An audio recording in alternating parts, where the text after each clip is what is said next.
আসসালামু আলাইকুম ওয়া রাহমাতুল্লাহি ওয়া বারাকাতুহু। প্রিয় বন্ধুরা, আমাদের চ্যানেলে আপনাদের সবাইকে স্বাগতম। আজকের এই ভিডিওতে আমরা আপনাদের জন্য একটি সুন্দর আমল নিয়ে এসেছি।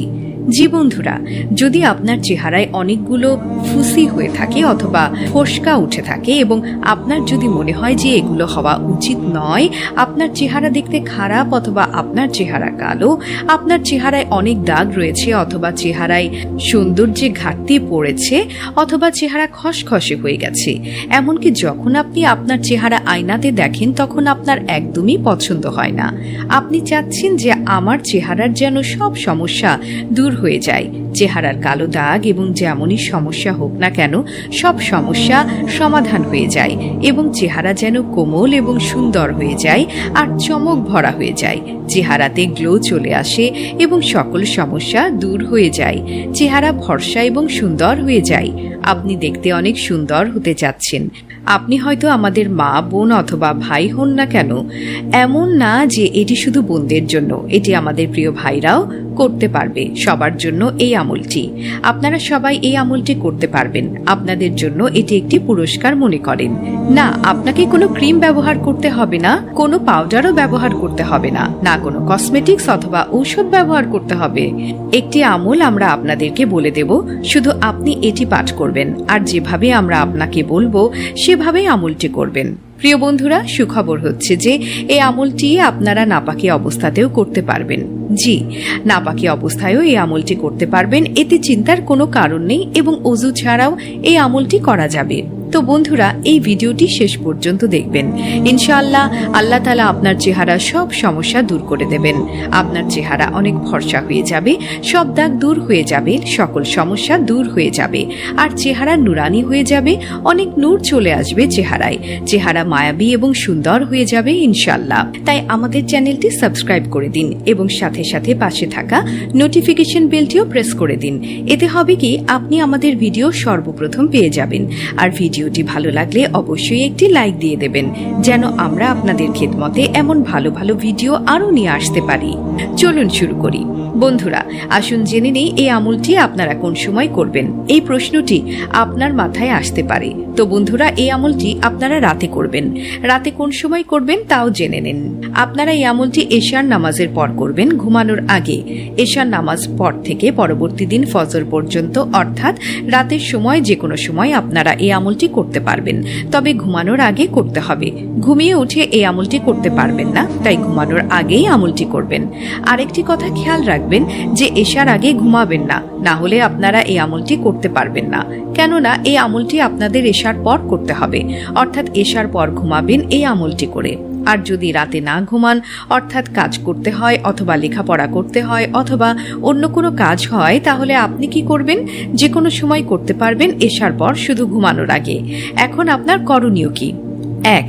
আপনি কাউকে এই সম্বন্ধে কিছু বলবেন না। নিজের বাসায় আমলটি করবেন, রুমে করবেন অথবা এমন জায়গায় করবেন, বাসার যে কোনো জায়গায় করতে পারেন, অর্থাৎ কেউ যেন বুঝতে না পারে যে আপনি এই আমলটি করছেন, আপনি এই আমলটি পাঠ করছেন। এখন কেউ যদি আপনাকে এই আমলটি করতে দেখে, তাহলে তাকে এটা বলবেন না যে আপনি এই আমলটি কেন করছেন। এই সম্পর্কে আপনারা কাউকে কিছু বলবেন না। তো এখন আমরা জানবো যে এই আমলটি আপনি কিভাবে করবেন। প্রিয় বন্ধুরা, সর্বপ্রথম আপনারা একটি ছোট গ্লাসে পানি নেবেন, ছোট যে কোনো গ্লাস নেবেন, স্টিল, কাঁচ যে কোনো গ্লাস অথবা কোনো বাসন নিয়ে নেবেন। তারপর তাতে পানি নিয়ে নেবেন এবং গ্লাস অথবা বাসন ভরে পানি নিয়ে নেবেন। তারপর আপনারা এই আমলটি করতে শুরু করবেন। আপনারা সর্বপ্রথম পাঠ করবেন 3 বার দুরুদ শরীফ। যে কোনো দুরুদ শরীফ পাঠ করতে পারবেন যা আপনার মনে আছে। তবে যদি আপনার কোনো দুরুদ শরীফই মনে নেই, তাহলে আপনি শুধু এতটুকুই পাঠ করতে পারবেন, সাল্লাল্লাহু আলাইহি ওয়াসাল্লাম। এটি হচ্ছে সবচেয়ে ছোট দুরুদ শরীফ। এছাড়া আপনি যে কোনো দুরুদ শরীফ পাঠ করতে পারবেন, এমনকি নামাজে যে আমরা দুরুদ শরীফ পাঠ করি, দুরুদে ইব্রাহিম, তাও পাঠ করলে চলবে। যে কোনো দুরুদ শরীফ 3 বার পাঠ করবেন, তারপর আল্লাহ তাআলার এই নামটি পাঠ করবেন, ইয়া রহমানু। আরেকবার বলে দেই, ইয়া রহমানু। এটি আপনি 41 বার পাঠ করবেন। 41 বার ইয়া রহমানু পাঠ করার পর শেষে 3 বার দুরুদ শরীফ পাঠ করে নেবেন। এখন দেখুন আপনারা কিভাবে পাঠ করবেন।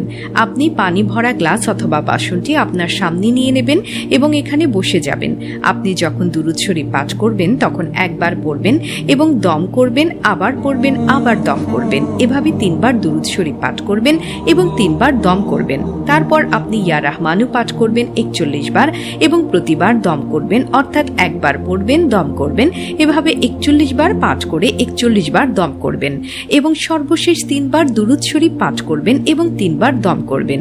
একসাথে 3 বার পাঠ করে ফু দেবেন না, একবার পাঠ করবেন, ফু দেবেন, আরেকবার পাঠ করবেন, আবার ফু দেবেন। এভাবে 3 বার পাঠ করবেন এবং 3 বার ফু দেবেন। এভাবে হয়ে যাবে আপনার আমল। এখন আপনি কি করবেন? এরপর আপনি আপনার 2 হাত একত্রিত করবেন এবং তাতে দম করবেন এবং আপনার চেহারাতে বুলিয়ে দেবেন। আবার দম করবেন, আবার বুলিয়ে দেবেন, আবার দম করবেন, আবার বুলিয়ে নেবেন। এভাবে 3 বার করবেন। আর সেই পানিতে তো আপনি দম করেই নিয়েছেন, তখন ওই পানি 2 ভাগ করবেন, অন্য একটি বাসনে তার অর্ধেক বের করে নেবেন। তারপর আপনি অর্ধেক পানি দিয়ে মুখ ধোবেন। মুখ এমন জায়গায় ধোবেন যাতে পানি ড্রেনে না যায়, অর্থাৎ বাথরুম অথবা ওয়াশরুমে গিয়ে মুখ ধোবেন না, কেননা তা ড্রেনের মধ্যে চলে যাবে আর সেই আমল করা পানির বেয়াদবি হবে। তো আপনারা ছাদে অথবা কোনায় অথবা মাটিতে মুখ ধোবেন, যেখান থেকে পানি ড্রেনে না যায় এবং মাটি অথবা হাওয়ার সাহায্যে পানি শুকিয়ে যায়। আর মুখ ধোবার পর সেই পানি আপনি 3 নিঃশ্বাসে পান করবেন, অর্থাৎ অর্ধেক পানি দিয়ে মুখ ধোবেন এবং অর্ধেক পানি 3 নিঃশ্বাসে পান করে নেবেন।